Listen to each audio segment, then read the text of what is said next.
నచ్చిందా? Thank you. నేను ఇది చెప్తూనే ఉంటాను. ఒక టైం తర్వాత ఫ్యామిలీస్‌లో కొంచెం డిస్టర్బెన్స్ వచ్చేస్తుంది. ఎవరైనా మనం పెద్దయ్యాక కొంచెం డిస్టెన్స్ వచ్చేస్తుంది పేరెంట్స్‌తో పాటు, లేకపోతే సిబ్లింగ్స్‌తో. ఆ టైంలో మన ఫ్యామిలీలో ఒక ఈవెంట్ జరిగినప్పుడు, అది పెళ్ళైనా, లేకపోతే ఎవరు అబ్రాడ్‌కెళ్ళిపోయినా, మమ్మల్ మనమందరం మళ్ళీ క్లోజ్ ఒస్తాము. సో, ఆ మూమెంట్స్ అన్నీ రీలివ్ చేయాలంటే మా మూవీ చూడండి. మీకు డెఫినెట్‌లీ చాలా అనిపిస్తుంది. And I would like to thank our producers, ETV Event team, my director, DOP, everyone. నన్ను తప్పుగా తీసుకోకండి, కానీ యాక్టర్స్‌ని తీసుకున్నారు. మా ఇన్‌స్టాగ్రామ్ ఫాలోవర్స్ కాకుండా, మా నంబర్స్ కాకుండా, అది కాకుండా మేము పెర్ఫార్మ్ చేయగలమని అందుకు తీసుకున్నారు మమ్మల్ని. So, I'm very thankful for that. And it was a wonderful experience అండి working with the entire cast. I'm truly very, very grateful for having the opportunity of working with Naresh Garu, Sri Lakshmi Garu, Priyadarshini ma'am, Rag, Ravi, everyone, Tarana also. So thanks a lot, and I hope meer intikeli mee families తో మళ్ళీ చూస్తారు movie. Thank you. Thank you so much. మీ జ్ఞాపకాలు గుర్తొచ్చాయి అని అనుకుంటున్నాను, and మీ ఫ్యామిలీతో bonds అవన్నీ. సో ఈ సినిమా ఇస్ నాట్ జస్ట్ మీరు సో ఇప్పుడు రియలైజ్ అయ్యే ఉంటారు, in the sense just not comedy, but it is చాలా ఎమోషన్స్తో కూడిన సినిమా ఇది. అండ్ ఏదో బయట జరుగుతున్న ఎమోషన్స్ కాదు, మన ఫ్యామిలీలో జరిగే ఎమోషన్స్, మన పక్కింట్లో జరిగే ఎమోషన్స్, మన నాన్నగారితో, మన బ్రదర్ సిస్టర్తో, మన తల్లితో, నాన్నమ్మతో, తాతయ్యతో, ఈ అన్ని ఎమోషన్స్ ఏవైతే మనం రియల్ లైఫ్లో ఫీల్ అవుతామో ఇవన్నీ సినిమాలో మీరు ఫీల్ అయ్యారు అని అనుకుంటున్నాను. So thank you very much. And yeah, so మీరు చూసే ఉంటారు, నాకు నరేష్ గారికి చాలా మంచి సీన్స్ ఉన్నాయి ఇందులో. సో నా అదృష్టం, నా ఫేవరెట్ యాక్టర్తో నాకు ఇన్ని మంచి మంచి సీన్స్ పడ్డాయని. సో చాలా నేర్చుకున్నాను, ఫ్యూచర్ మూవీస్లో అది డెఫినెట్లీ వాడుకుంటాను. And of course Veeranjaneyulu Brahmanandam గారు, like we are really very, very happy for him to play that role. And ఆయన వాయిస్తో కూడా మిమ్మల్ని చాలా ఎంటర్టైన్ చేశారని అనుకుంటున్నాను. అండ్ ఇంకా my sister Priya, mother Priyadarshini గారు, అండ్ మా బావ బావా. And yeah, first of all మా డైరెక్టర్కి థ్యాంక్స్ చెప్పాలి. ఎందుకంటే ఇప్పటివరకు నన్ను అందరూ ఎక్కువ కామెడీని ట్యాప్ చేయడానికి ట్రై చేశారు. సో ఫస్ట్ టైం నన్ను ఇంత కాన్ఫిడెంట్గా ఈ రోల్లో మీరు చూస్తే, నేను యాక్చువల్లీ నా కామెడీ ఉండదు సినిమాలో, ఇట్స్ ఆల్ ఎమోషన్స్. సో ఉట్టి హాస్య రసం కాకుండా ఈ సీరియస్ రసం కూడా పిండచ్చు అనే నా పైన నమ్మకం పెట్టుకొని నిలబెట్టానని అనుకుంటున్నా. Thank you Anurag, thank you so much. And thanks to Ankur also, మా డిఓపి. అసలు అంత చాలా కంట్రోల్డ్ బడ్జెట్స్ కానీ, లొకేషన్స్ కానీ, ఏవైనా కానీ వాటిల్లో ఒక మ్యాక్సిమం అవుట్పుట్ ఇచ్చాడు. అండ్ బ్యూటిఫుల్గా ట్రావెల్ ఫిల్మ్ షూట్ చేయడం అంత ఈజీ కాదండి. చాలా వెదర్ రెస్ట్రిక్షన్స్ ఉంటాయి, చాలా లాజిస్టిక్స్ రెస్ట్రిక్షన్స్ ఉంటాయి. అవన్నీ దాటుకొని అంత బ్యూటిఫుల్గా ఒక ట్రావెల్ ఫిల్మ్ మీకు అందించాడు Ankur. So hats off to you. So ya, and Nitin garu and Sai and మా ప్రొడ్యూసర్స్ సుధీర్ గారు, వీళ్ళందరికీ thank you so much for believing in us. అంటే అంటే సార్ గురించి తెలిసింది, sir one of the biggest stars, but మమ్మల్ని కూడా ఒక ఫోర్ ఫ్రంట్లో పెట్టుకోవడానికి ఒక నమ్మకం కావాలి. సో టాలెంట్, ప్యూర్ టాలెంట్ పైన నమ్మిన ఈటీవీ వాళ్ళకి అండ్ డ్రీమ్ ఫార్మర్స్ వాళ్ళకి నా thank you so much. And so రేపు August 14th ఈటీవీలో స్ట్రీమ్ అవబోతుంది. సో ఈ ఉషా కిరణాలు పాట ఎంత బాగుంటుందో ఈ సినిమా కూడా అదే ఫీల్తో అంత బాగుంటుంది. So thank you so much. Thank you rock, thank you so much. మరి ఆలస్యం చేయకుండా నరేష్ గారికి ఇచ్చేస్తున్నాను.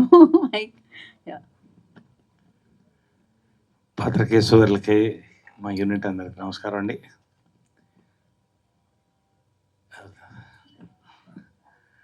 ఈ సినిమా నేను మొన్న ప్రెస్ మీట్ అన్నప్పుడు ఒక మాట అన్నాను, శ్రీవారికి ప్రేమ లేక ఉషా కిరణ్ మూవీస్కి ఎంత పెద్ద సినిమాను, వీరాంజనేయుల విహారయాత్ర ఈటీవీ విన్కి అంత పెద్ద సినిమా అంతప్పుడు నాకు తర్వాత మనకు కావాల్సిన మనోళ్ళు ఫోన్ చేశారు, ఏంటంటే అంత పెద్ద మాట అన్నారంటే అంత పెద్ద సినిమా కాబట్టి అన్నాను నేను. ఇప్పటికీ అదే దాని మీద ఉన్నా. రేపు రిలీజ్ అయిన తర్వాత కూడా ఈటీవీ విన్కి it will be the highest grosser 100%, దాంట్లో డౌట్ లేదు. నేను ఎక్కువ చెప్పదలుచుకోలేదు, ఎందుకంటే మీరందరూ యువర్ గ్రేట్ పీపుల్. క్రిటిక్స్ అంటే ఇది మీరు అడగాలని ఉంది కాబట్టి, బట్ మేము సినిమాని జనాలకి ఏముందో చెప్పాలి కదా. ఫ్యూ వర్డ్స్ ఏంటంటే, ఖచ్చితంగా మీరు అందరూ కూడా అనలిటికల్ అయితే చూస్తారు. ఇక్కడే మా మిత్రుడు, నీ పేరు చెప్పవచ్చో లేదు, నేను 20 minutes చూసి వెళ్తాం, మళ్ళీ వస్తాం, జాయిన్ అవుదాం అనుకున్నా, అరెస్ట్ చేశారు మమ్మల్ని అంటే చాలు. అది మీ దగ్గర వచ్చింది కదా, దట్ ఈస్ ద రివ్యూ. ఖచ్చితంగా ఇంకోటి చెప్తున్నాను, చాలామంది ఇది కామెడీ సినిమా, పెద్ద కామెడీ సినిమా అనుకుంటారు. ఎస్, మీరు ఊహించినటువంటి డైలాగ్ పంచెస్ కానీ కామెడీ దీంట్లో ఉంటుంది, కానీ దాంతోపాటుగా ఒక ఎమోషనల్ రోలర్ కోస్టర్ రైడ్ అనేది మిక్స్ అయినప్పుడు అది ఆ సినిమాకి నిండుదనం ఇస్తుంది. చార్లీ చాప్లిన్ నుంచి ఇప్పటి వరకు అది మళ్ళీ చెప్తుంటాను. సామాజ వర్గం తర్వాత ఒక మంచి ఫ్యామిలీ ఫిల్మ్ కోసం చూస్తున్నారు చాలామంది, ఆకలితో చూస్తున్నారు. 100% ఈటీవీ విన్ యాప్లో you will rock, the entire family will enjoy this film. అంతవరకు నేను చెప్పగలుగుతాను, ధైర్యంగా చెప్తాను, నేను ప్రమోషన్ కోసం కాదు. 100% ఇట్ ఈజ్ ఒక ఇంటి విండో, ఇక్కడ ఒక సినిమా కారు విండోలో నుంచి ఒక ఫ్యామిలీని చూసినట్టు ఫీల్ అవుతుంది, అది మీరే చూసుంటారు.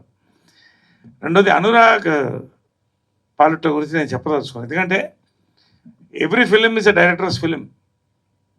తర్వాత ఎవరైనా కొన్నిటికి స్టాంప్ ఉంటుంది. శ్రీవారి ప్రేమలోకి జంజాల గారి స్టాంప్ ఉంది, దీనికి అనురాగ్ పాలెట్లో స్టాంప్ ఉంది. That is it. ఇంతకంటే నేను మాట్లాడదలుచుకోవాలి. అంకుర్ విజువల్ ఫీస్ట్ ఇచ్చాడు నిజంగా. ఇది ఇందాక రాఘమోహన్ చెప్పినట్టు నాట్ అన్ ఈజీ ఫిల్మ్. ఒక బడ్జెట్, గుడ్ బడ్జెట్ ఇచ్చారు ఇటీవల వాళ్ళు కూడా. కానీ ఈ సినిమా 5 స్టేట్స్లో ఇంత అందంగా ఇంతమంది ఆర్టిస్టులో తీసి కంఫర్ట్స్ ఇచ్చారు.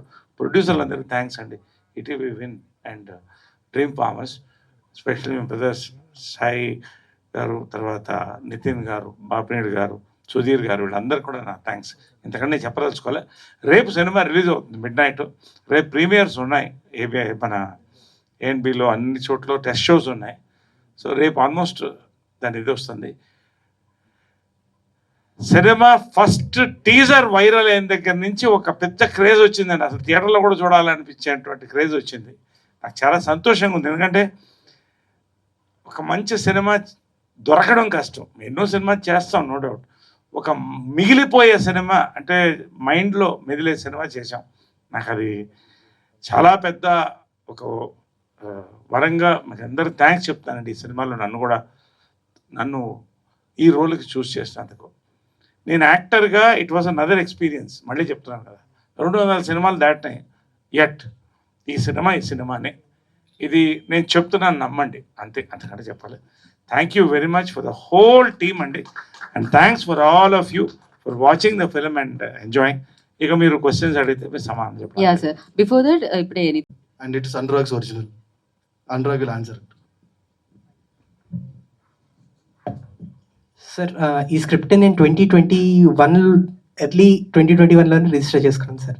ఇంకొకటి నేను ఫిల్మ్ని చూడలేదు, I'm sorry about that. But నాకు చూసిన చాలామంది చెప్పడం పెద్ద సిమిలారిటీస్ లేదు అని, అండ్ గోవా అన్న పాయింట్ కానీ లేకపోతే వాయిస్ ఓవర్ అన్న పాయింట్ కానీ డిస్ఫంక్షనల్ ఫ్యామిలీ అన్న పాయింట్ కానీ ఇవన్నీ ఈ సినిమాలో ట్యాప్ చేసినట్టు ఆ సినిమాలో ట్యాప్ చేయలేదు అన్నది నా అజంప్షన్.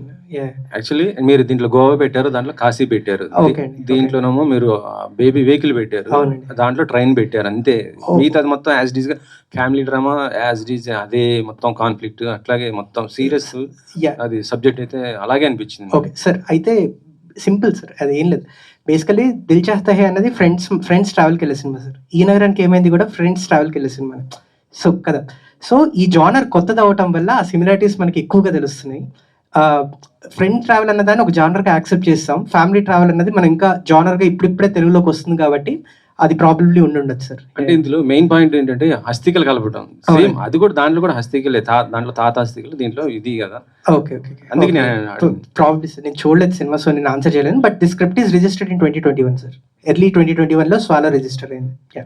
సార్ నరేష్ గారు, ఈ ప్రెస్ మీట్ కి పవిత్ర గారు కూడా, ఎందుకంటే మొన్న ట్రైలర్ లాంచ్కి వచ్చారు, ఇప్పుడు కూడా ఇవాళ కూడా వస్తారు అనుకున్నాం మేము యాక్చువల్లీ. గెస్ట్ అదే అంటే ఆ రోజు చూసి, అంటే ఆ రోజు చూసేసి దీంట్లో పవిత్ర గారు మంచి క్యారెక్టర్ ఏదైనా చేశారేమో అదే అనేది అనుకున్నాను. లేదా సో అంటే సబ్జెక్ట్ మేము అనుకున్నది ఏంటంటే కామెడీ, వీరాంజనేయులు విహారయాత్ర, దీంతో పాటు బ్రహ్మానందం గారు వాయిస్ రావటం, మొత్తం ఇదంతా చూస్తే కామెడీ బాగుంది అనుకున్నాం. కాకపోతే ఏంటంటే ఒక 15 minutes తర్వాత నుంచి సీరియస్ సబ్జెక్ట్ లాగా పోవటం, ఎమోషనల్, ఏ క్యారెక్టర్ 4 క్యారెక్టర్లు దేనికి దానికే మొత్తం ఇది కదా. అంటే ఎలా యాక్సెప్ట్ చేశారు? అంటే మీ క్యారెక్టర్స్ ఎక్కువ కూడా ఏదో ఒక జోనర్ కామెడీ ఇది అవుతుంటుంది, సీరియస్గా ఉండకుండా. నేను ఎప్పుడు ఒక జానర్కి స్టిక్ అవ్వలేదండి. ఇది మీరు అబ్జర్వ్ చేస్తే it is first magnetically gripping film. ఇది ఫస్ట్ మేము అనుకున్న, మీరు ఊహిస్తున్నటువంటి కామెడీ అనేది humour, what you call, run అవుతూనే ఉంటుంది, ఎక్కడ కూడా తగ్గలేదు. కానీ ఆ ఎమోషనల్ కంటెంట్ యాడ్ అవ్వడం అనేది పవర్ని యాడ్ చేస్తుందండి జనరల్గా. So that was the that will be the success of this film అనేది మీరు చూసారు ఇవాళ మీ రియాక్షన్ చెప్తున్నాను నేను. సో డెఫినెట్గా మీరు ఊహించిన దానికంటే పెద్ద ఎక్స్పీరియన్స్ రేపు ఈటీవీ విన్లో you will watch Veeranjaneyulu Viharayatra. ఎందుకంటే బేసిక్గా ఇప్పుడు దీంట్లో బ్యూటీ ఏంటంటే, ఇప్పుడు ఒక ఫ్యామిలీలో కాన్ఫ్లిక్ట్స్ అనేది చాలా సహజం, కానీ అంతే తర్వాత నవ్వుకుంటాం క్లారిఫై. అది that is the beautiful point of this. దీంట్లో మేజర్గా నాకు రాగమయూర్కి ప్రతి క్యారెక్టర్ కాన్ఫ్లిక్ట్ ఉంటుంది. అదే sir, one man's pleasure is the other man's poison. ఒకటి విషాదం, ఇంకోటి వినోదం. ఈ సినిమా సక్సెస్ అది. ప్రతి క్యారెక్టర్ ఎవరితోనో కాన్ఫ్లిక్ట్ ఉంటుంది. మేజర్గా నా క్యారెక్టర్కి, రాగమయూర్ క్యారెక్టర్కి కాన్ఫ్లిక్ట్ ఉంటుంది. సో అది సీరియస్గానే వెళుతున్నా, ఇతర క్యారెక్టర్స్ ఆ కామెడీ, ఆ పంచెస్ వెళుతూనే ఉంటాయి through so many characters. Harshavardhan character కానీ, శ్రీలక్ష్మి క్యారెక్టర్ కానివ్వండి, దట్స్ ఇట్.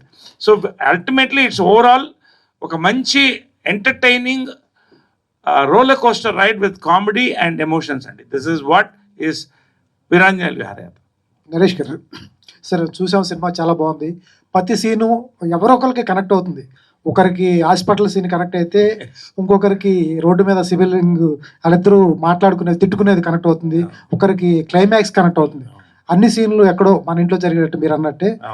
దీన్ని విమర్శించడానికి, గుచ్చిపోవడానికి లేకపోతే ఏం లేదు నాకు తెలిసి. చాలా బాగుంది, 10 ఫ్యామిలీలో జరిగేది. బట్ ఒక్కసారి చాలా పాత్రలు చేశారు మీరు, చేయని కథ రంగస్థలంలో ఇటువంటి పాత్రే, తర్వాత గుంటూరు టాకీస్లో కూడా ఇంచుమించు సిమిలర్గా ఉన్న పాత్రలే. ఏంటి అంత డీప్గా కనెక్ట్ అయిన ఎలిమెంట్ ఏంటి మీకు? ఎందుకంటే ఇటువంటి పాత్రలు మీరు చాలా చేసి ఉన్నారు, ప్రత్యేకించి చెప్తున్నారు. 200 సినిమాలు చేసిన తర్వాత స్పెషల్ అని చెప్తున్నారు. ఇటువంటి పాత్రలు గతంలో చేసి ఉన్నారు. నరేష్ గారు చేయని పాత్ర ఏం కాదు. ఇప్పుడు ఒకటండి, ఇప్పుడు భూమి మీద లేని పాత్రలు ఏం చేయలేము. భూమి మీద జరిగేటువంటివి చేయగలుగుతాం. సో 200 సినిమాలు చేసినా, ఇప్పుడు కృష్ణ గారు 350 సినిమాలు చేశారు. సో ఎవరు ఎంత చేసినా ఆయా సినిమా, ఏ సినిమా ఉందో అది ఆడియన్స్ని ఎంటర్టైన్ చేస్తుందా లేదా, అది గుర్తుండిపోయే సినిమా అవుతుందా కాదా, అందులో ఈ పాత్ర ఇమిడిందా, అది ఎంటర్టైన్ చేస్తుందా. నాకు దీంట్లో బేసిక్ ఏంటంటే ఫస్ట్ నచ్చింది స్క్రిప్ట్ అండి. Script is the power of this film. నా క్యారెక్టర్లో ఏంటంటే, what is the power I felt in the character was, ఈ క్యారెక్టర్ లీడ్ చేస్తూ అందరూని ఏదో ఒక ఆలోచనలో పడేసే క్యారెక్టర్గా తీసుకొని అన్ని ఎమోషన్స్ ఉన్నట్టు క్యారెక్టర్ అండి. అండ్ ప్రతి వాళ్ళకి కనెక్ట్ అయ్యే క్యారెక్టర్. ఎప్పుడో ప్రతివాడు ఫాదర్ అవ్వాల్సిందే, ప్రతివాడు కొడుకు ఉంటాడు ఎలాగో. కాబట్టి ఈ పాత్ర అనేది నాకు ఒక టీచర్గా, ఒక చాలామంది నేను అనుకున్నది చేయలేకపోయిన ఫీలింగ్ చాలామందికి ఉంటుంది. అది సైకలాజికల్గా నాకు కనెక్ట్ అయింది క్యారెక్టర్. నాకు కూడా ఒక 20 సంవత్సరాలు ఉండేది, నేను అనుకున్నది చేయలేకపోతున్నాను, ఇప్పుడు చేయగలుగుతున్నాను నాకు కాన్ఫిడెన్స్. ఆ కాన్ఫిడెన్స్ సినిమా ఇస్తుందండి. దానికి ప్రతి క్యారెక్టర్ కూడా తోడ్పడుతుంది. అంటే ఒక ఫ్యామిలీ అనేది పవర్ అండి, అది అందంగా దీంట్లో కనపడుతుంది. సో నా క్యారెక్టర్ నేను చేసిన దాంట్లో one of my best characters, because the script is beautiful, we could give the best. ఇప్పుడు మీరు సెకండ్ హాఫ్లో ఊహిస్తే ఆ ఎమోషనల్ సీన్స్, ఇందాక మన వాళ్ళు చెప్తున్నారు, ఆ బెడ్రూమ్లో వైఫ్తో ఆ emotional scene 2 minutes almost camera అలాగే ఉంటుందండి, ఎమోషనల్గా వెళ్ళిపోద్ది. It drags you into it.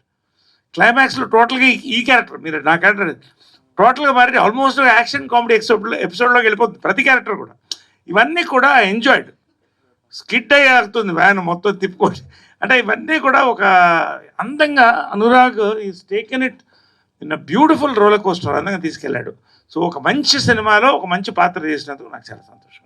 Anurag గారు సార్, సినిమా చూసిన తర్వాత నాకు ఒకటి అనిపించింది, డైరెక్టర్ ఏజ్ 50 ఉంటుందేమో, ఇన్ని ఎమోషన్స్ క్యాచ్ చేశాడు. చాలా నాకు తెలిసి అంత లేదు, మీకు 30 or 35 ఉంటుంది. ఎంత జీవితాన్ని అప్పుడే అంత చదివేశారా అనిపించింది. ఎక్కడి నుంచి పట్టుకున్నారు ఈ ఎమోషన్స్? ఎందుకంటే సిస్టర్ సెంటిమెంట్ ఉంది, తర్వాత బాయ్ ఫ్రెండ్ హస్బెండ్ ఉంది, చివరిలో మెయిన్గా క్లైమాక్స్ వచ్చేటప్పటికి ఒక రిజిస్ట్రేషన్ ఆఫీస్లో ఉంటుంది. చెప్పొచ్చు సార్ అదే? రిజిస్ట్రేషన్ ఆఫీస్, అక్కడ ఆపేద్దాం. అక్కడ చాలా సెంటిమెంట్స్ ఉంటాయి. చాలా మంది రిజిస్ట్రేషన్ సంతకం పెట్టడానికి వచ్చి ఏడ్చిన వాళ్ళు ఉంటారు, కొంతమంది ఆనందంగా వెళ్తుంటారు. సినిమా క్లైమాక్స్ అక్కడ ఆపారు, చాలా బాగుంది. అది ఎట్లా ఇంత ఎమోషన్స్ ఎక్కడ ఉన్నాయి సార్ మీ లైఫ్లో? సార్ ఏం లేదు సార్, బేసికల్లీ అనుకున్నది ఒకటే, ప్రతి కొడుక్కి వాళ్ళ తండ్రితోటి ఏదో ప్రాబ్లం ఉంటుంది. నాగేశ్వరరావుకి వీరాంజనేయులతో ప్రాబ్లం ఉంటుంది, వీరుకి నాగేశ్వరరావుతో ప్రాబ్లం ఉంటుంది. సో ఇట్లాగా దెర్ ఆర్ మల్టిపుల్ లెవెల్స్లో ప్రతి ఒక్కరితోటి ఏదో ప్రాబ్లం ఉంటుంది. ఈ ప్రాబ్లమ్స్ని సాల్వ్ చేసుకోవటమే ఒక ఫ్యామిలీ. సాల్వ్ అన్నది ఎప్పటికీ సాల్వ్ కావు సార్, ఆ ప్రాబ్లమ్స్ ఎప్పుడు అలా ఎగ్జిస్ట్ అవుతూనే ఉంటాయి. కాకపోతే ఒక అండర్స్టాండింగ్ వస్తుంది కదా, అండర్స్టాండింగ్ ఉండటమే ఫ్యామిలీ అన్నది ఒక చిన్న థాట్ సార్. ఇది ఎక్కడి నుంచి రావాల్సిన అవసరం లేదు సార్. మన ప్రతి ఫ్యామిలీలో ఏదో ఒక టైంలో మనం గొడవలు పడతాం, తర్వాత మనమే ఇదవుతాము. సో ఆ ఎక్స్పీరియన్సెస్ నుంచి తీసుకునేది తప్పిస్తే వేరే. నరేష్ గారు, Thank you. నరేష్ గారు, మీ పెర్ఫార్మెన్స్ చూద్దామని వచ్చాను, వీళ్ళందరూ పెర్ఫార్మెన్స్ తో లాక్ చేశారు, అది ట్విస్ట్. ఏది? మీ పెర్ఫార్మెన్స్ చూద్దామని మాత్రమే వచ్చాను నేను, Okay. వీళ్ళందరూ కూడా లాక్ చేశారు, అది twist. Thank you, well said. So thing, hello, ఏ మైక్ ఇవ్వండి.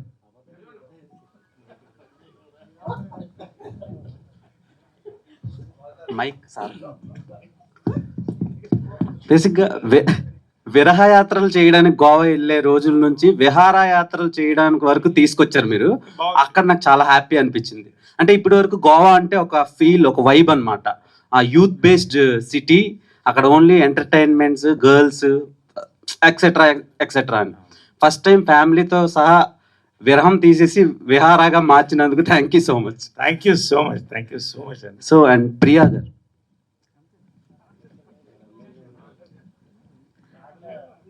యాక్చువల్లీ మీరు ముందు వరకు చేసిన జానర్స్ అన్ని కొంచెం రొమాంటిక్ యాంగిల్లో ఉంటాయి. సో ఇందులో ఫ్యామిలీ గర్ల్గా చూసి చాలా షాక్ అయ్యాను నేను. సో ఇలాంటి క్యారెక్టర్ వస్తుందని మీరు అనుకున్నారా, లేదంటే ఇలాంటివే నేను చెయ్యాలని ఇంతవరకు వెయిట్ చేశారా? సెకండ్ అండి, ఇలాంటివే చేయాలని వెయిట్ చేశాను. And I'm very lucky that I got this opportunity. మీకు నచ్చిందా? మీ అంత నచ్చలేదు కానీ నచ్చిందండి. సో కానీ అంటే సినిమాలో క్యారెక్టర్ ఎంతవరకు ఉండాలో అంత బాగానే అనిపించింది, అంతవరకు ఉందనిపించింది. నరేష్ గారు, సో మీరు ఏంటి ఎలాంటి వాడా అనిపించింది. ఈ సినిమా చూసిన తర్వాత ఓకే ఈయన కూడా ఫ్యామిలీ మ్యాన్ అన్నట్టు మోడిఫికేషన్, ఆ ట్రాన్స్ఫర్మేషన్స్ నచ్చినాయి క్యారెక్టర్స్ లో. సో మీరు ఎలా అగ్రీ అయ్యారు ఆ రేప్ చేసే సీన్స్ ని? అక్కడదా ఎలా అగ్రీ అయ్యారు ఆ క్యారెక్టర్ కి? నేనా? సి ఐ బిలీవ్ బేసిక్గా నా యొక్క ఎయిమ్, నేను క్యారెక్టర్ యాక్టర్గా స్టార్ట్ అయినప్పుడు ఎస్వి రంగారావు అండి. ఆయన తండ్రి పాత్ర పోషించారు, విలన్ చేశాడు, హీరో చేశాడు, లీడ్ రోల్ చేశాడు. So my focus was to do every character possible. దానికి నేను మెంటల్గా ప్రిపేర్ అయ్యాను, నన్ను యాక్సెప్ట్ చేశారు. ఎందుకంటే నేను అదే మీరు చెప్తున్నా లిటిల్ డివియేటింగ్ ఘటన ఇక్కడే చూశాను. ఇంటర్వల్ దాకా నన్ను చూసి మాట్లాడుతున్న లేడీస్ నన్ను తిరిగి చూడలేదు. That is the success of the film. Count Dracula చేసిన తర్వాత క్రిస్టఫర్ లీ కౌంట్ డ్రాకులా చేసిన హీరో అతను అతను డైవర్స్ చేసి వెళ్ళిపోయింది. అంటే మళ్ళీ నాకు డైవర్స్లో వద్దు ఇంకా. So I'm happy. So anyway so అంటే నేను అనేది ఏంటంటే ఆ పాత్ర ఇంపార్టెంట్ అండి. అంటే people are educated, they are enjoying it. So ఒక ఇమేజ్కి ఎప్పుడు కట్టుబడిపోతే అక్కడితో అయిపోతుంది మన. అలాంటి క్యారెక్టర్స్ ఇప్పుడు వచ్చినా మీరు చేస్తారు? 100%. శ్రీదేవి సోడా సెంటర్ చేశాను. ఇంకొకటి I'm going to do a very negative role త్వరలో. I don't want announce now. Very big film. ఒక డిఫరెంట్ నెగటివ్ షేడ్ ఉన్న పాత్ర. I'm looking at more negative shade ఉన్న పాత్రలు 2-3 సంవత్సరాలు చేయాలనుకుంటున్నాను. I want to do it. Okay sir. Naresh గారు, really ఇప్పుడంటే you made the media, total media helpless here. ఇంకా మిమ్మల్ని మెచ్చుకుని వెళ్ళిపోవడానికి తప్పితే మిమ్మల్ని ప్రశ్నించడానికి ఏమీ లేదు ఇందులో. ఎందుకంటే really it's a great tribute to that legendary person called Ramoji Rao. ఎందుకంటే ఆయన ఎప్పుడు ఆ టేస్ట్, ఆ స్టాండర్డ్స్లోనే మీరు ఇందాక అన్నట్టుగా శ్రీవారికి ప్రేమలేఖ దగ్గర నుంచి ఏ సినిమా తీసినా he made the film with certain spirit. ఈ సినిమా really it's a greatest tribute to him. నార్మల్గా మేము we rush through lot of releases, కానీ అక్కడ ఫ్లాట్ అయిపోతాం మేము. We become flat surfaced. ఎక్కడో మమ్మల్ని కూడా నిద్రలేపి మాలో ఇమోషన్స్ని కూడా డ్రా చేసే సినిమాలు వెరీ లెస్ నెంబర్ ఉంటాయి. This is such kind of a film and I appreciate each and every person. Every frame is a painting in the film. Every frame carried the emotion that is due particular point దగ్గర. మీ performance అయితే excellent. ఎందుకంటే మంచి actors ఉన్నప్పుడు, మంచి performance ఉన్నప్పుడు ఇలాంటి కథలు అనురాగ్ లాంటి వాళ్ళు రాస్తారు.